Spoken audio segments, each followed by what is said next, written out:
எனதரசே மனுவேல் ஈசரில் சிரசே வரவேணும் எனதரசே மனுவேல் ஈசரில் சிரசே அருணோதயமே ஒளிர் பிரகாசா அசரீரியோரே சருவேசா அருணோதயமே ஒளிர் பிரகாசா அசரீரியோரே சருவேசா வரவேணும் எனதரசே மனுவேல் ஈசரில் சிரசே வேதா கருணாகரா மெய்யான பராபராதா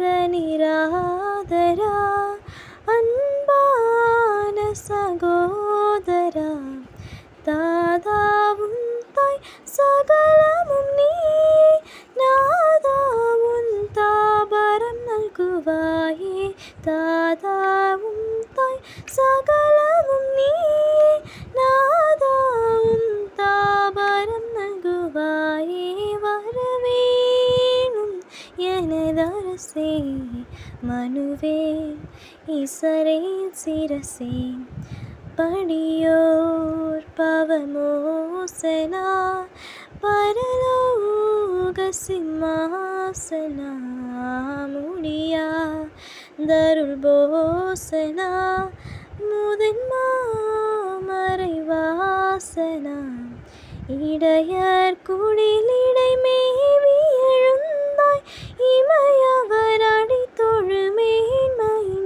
எந்தாய் இடையர் குடிலிடை மேவி எழுந்தாய் இமையவர் அடி தொழுமேன்மையின் எந்தாய் வரவேணும் எனதரசே மனுவேல் ஈசரில் சிரசே வானோர் தொழும் நாதரே மறையாகம போதனே காணாவினதீதனே கலிலேய வினோதனே ஞானகரமே நடுநிலையோவா நண்பா உனது நன்மையின் மகதேவ வரவேணும் எனதரசே மனுவேல் ஈசரில் சிரசே வரவேணும் எனதரசே மனுவேல் ஈசரில் சிரசே. காலை வேளை தியான விளக்கியாக இயேசு கிறிஸ்து நாமத்தில் உங்களை வாழ்த்தி வரவேற்கிறேன். இந்த நாளில் கூட கர்த்தர் நம்மோடு பேசுகிற வேத வசனம் சங்கீதம் 3ஆம் அதிகாரம் 6ஆம் வசனம். என்னை சுற்றிலும் படையெடுத்து வருகிற 10,000 பேருக்கும் நான் பயப்படேன். என்னை சுற்றிலும் படையெடுத்து வருகிற யாருக்கும் நான் பயப்பட மாட்டேன் அப்படின்னு சொல்லிட்டு தாவீது சொல்கிறார் பாருங்க. அதுக்கு முந்தின வசனத்தில் கூட சொல்லுவார், நான் படுத்து நித்திரை செய்தேன், கர்த்தர் என்னை தாங்குகிறார். அப்போ அவருடைய நம்பிக்கையை யார் மேலே வச்சார்னா ஆண்டவர் மேலே வச்சதுனால தான் அவர் பயப்பட மாட்டேங்கிறார். அவரை சுற்றி எத்தனை பேர் படையெடுத்து வந்தாலும் சரி, நான் அதுக்காக பயப்பட மாட்டேன் அப்படின்னு சொல்லி அவர் அவ்வளோ ஒரு விசுவாசமாக அவர் ஆண்டவரை பற்றி பிடித்து கொண்டதுனால பேச முடிகிறது. நம்முடைய வாழ்க்கையில் அநேக சோதனைகள் வரும் நேரங்களில் நாம் எப்படி சொல்ல முடியுமா, என்னை சுற்றி வருகிற எந்த பிரச்சனைகளுக்கும் நான் பயப்பட மாட்டேன், என்னை சுற்றி வருகிற எந்த இளன பேச்சுக்களுக்கும் நான் பயப்பட மாட்டேன், என்னை சுற்றி வருகிற எல்லா தீங்கான காரியங்களுக்கு நான் பயப்பட மாட்டேன், என்னை சுற்றி வருகிற பாவத்தின் காரியங்களுக்கு நான் பயப்பட மாட்டேன், ஏன்னா கர்த்தர் என்னை தாங்குகிறார் அப்படின்னு நம்ம விசுவாச அறிக்கை பண்ண முடியுமா? தாவீராஜாவை போல நாமும் கூட நம்முடைய வாழ்க்கையில் என்னை சுற்றிலும் படையெடுத்து வருகிற 10,000 பேருக்கு நான் பயப்படேன், அஞ்ச மாட்டேன் அப்படின்னு சொல்லக்கூடிய தைரியம் உள்ளவர்களாக நாம் காணப்படணும் அப்படின்னு சொல்லப்படுது. தாவீது ஒரு யுத்த வீரன் தான். ஆனாலும் அவர் ஆலயம் கட்ட போகும்போது கூட ஆண்டவர் சொல்லுவார், நீ நிறைய ரத்தத்தை சிந்திட்ட, அதனால் நீ என்ன செய்யக்கூடாது, எனக்கு ஆலயம் கட்டக்கூடாது அப்படின்றவார். அப்படி அவர் யுத்த வீரன் தான். அவர் யுத்த வீரனாக இருந்தாலும் கூட சில நேரங்களில் அவர் பயந்த மாதிரி நடந்துக்குவார். எப்படின்னா சவுலை ஆண்டவர் அவர் கையில் கொடுக்கும்போது அவர் சொல்லுவார்னா, கர்த்தர் அபிஷேகம் பண்ணி வைத்தனால கையை போட மாட்டேன் அப்படிம்பார். ஆனால் அதுக்காண்டி அவர் பயந்துக்கிட்டு அப்படி அவரை அடிக்கலை, அவரை ஒன்றும் பண்ணலை அப்படின்னு சொல்ல முடியாது. கர்த்தருக்கு பயந்து அவர் நடக்கிறவர். அதனால் மனிதர்களுக்கு அவர் பயப்பட மாட்டார், மற்ற எந்த சூழ்நிலைகளுக்கும் பயப்பட மாட்டார். நம்முடைய வாழ்க்கையை நாம் கர்த்தருக்கு பயந்து நடக்கும்போது எந்த சூழ்நிலைக்கும் பயப்பட வேண்டிய அவசியமே இல்லை. ஏன்னா நம்மோடு இருக்கிறவர் இந்த உலகத்தில் இருக்கிறவரும் பெரியவர். அதனால் நம்ம சூழ்நிலைகளை பார்த்து பயப்பட வேண்டாம், எந்த கிரியைகளை பார்த்தும் பயப்பட வேண்டாம், மந்திரவாதங்களை பார்த்து பயப்பட வேண்டாம், பில்லி சூனியங்களை பார்த்து பயப்பட வேண்டாம், நம்ம எதிர்க்கிற மனுஷர்களை பார்த்து நம்ம பயப்பட வேண்டாம். தாவீதுராஜாவுடைய அனுபவத்தை நாமும் என்ன செய்யணும், பெற்றுக்கொள்ள வேண்டும். அவ்வளோ ஒரு ஆணித்தரமாக அவர் சொல்லுவார். அவருடைய வாழ்க்கையில் அப்படி நடந்தது, அந்த நடந்ததை அவர் அனுபவமாக சொல்லுவார். அவருக்கு பலவிதமான சோதனைகள் வந்தது. ஒவ்வொருவருக்கும் ஒவ்வொரு விதமான சோதனைகள், பாடுகள், பிரச்சனைகள் உண்டு. அவங்களுடைய திராணிக்கு தகுந்தால ஆண்டவர் அதை அனுமதிப்பார்.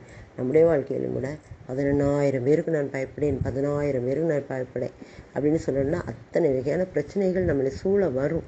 ஆனால் அதுக்கெலாம் நான் பயப்பட வேண்டியதே இல்லை. தாவீதுராஜாவுக்கு மகனே சத்துருவானான், மாமா சத்துருவானார், அப்புறம் அப்படி சொந்த ஜனங்கள் சத்துருவானாங்க, அம்மா அப்பா கூட அவருக்கு சத்துரு மாதிரி தான் நடந்துக்கிட்டாங்க.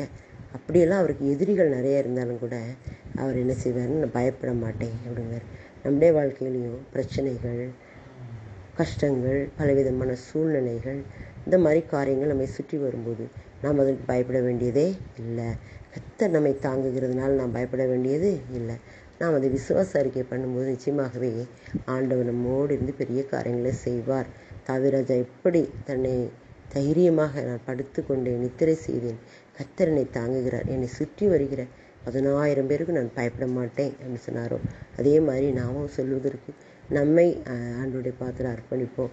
அவருக்கு நாம் விசுவாசத்தின் பிள்ளைகளாக சாட்சிகளாக இருக்கும்போது தான் இந்த மாதிரியான தைரியமான வார்த்தைகள் நமக்குள்ளே வர முடியும். இல்லைன்னா நம்ம எதை பார்த்தாலும் இருட்டுக்கு பயம், அதை பார்த்தா பயம், இதை பார்த்தா பயம், எதுக்குனாலும் பயம். அந்த பயத்தின் ஆவி சத்துருவானவன் கொண்டு வருகிற ஆவி. கர்த்தர் நமக்கு பயத்தின் ஆவியை கொடாமல் பலமும் அன்பும் தெளிந்த புத்தியுள்ள ஆவியை கொடுத்திருக்கிறார் அப்படின்னு சொல்லிட்டு நிருபங்கள் இருக்குது. அப்போ நமக்குள்ளே காணப்படுகிற பயத்தின் ஆவியை கர்த்தர் எடுத்து போட்டு பலமுள்ள ஆவி, அன்புள்ள ஆவி, தெளிந்த புத்தியுள்ள ஆவி அவர் நமக்கு தரும்போது நாம் விசேஷர்களாய் மாறுவோம். நாமும் பயப்படாமல் இருக்க முடியும். அப்படிப்பட்ட கிருபைகளை கர்த்தர் நமக்கு இந்த நாளில் என்ன செய்வார், தருவார். நாம் அவரை பற்றிக்கொள்வோம், அவரை நமக்கு சொந்தமாக்கி கொள்வோம். நம் பயமெல்லாம் ஓடி போய்விடும். ஆமென். பயப்பட மாட்டேன், நான் பயப்பட மாட்டேன், பயப்பட மாட்டேன், நான் பயப்பட மாட்டேன், இயேசு என்னோடு இருப்பதனால், இயேசு என்னோடு இருப்பதனால். ஆமென். அப்பா, நீர் எங்களோடு இருக்கும்போது எங்களை சுற்றி படையெடுத்து வருகிற 10,000 பேரும் நாங்கள் பயப்படாமல் இருப்போம்ப்பா. அப்படிப்பட்ட கிருபை எங்களுக்கு தந்ததுக்காக நன்றி. இயேசுவின் மூலம் ஆமென்.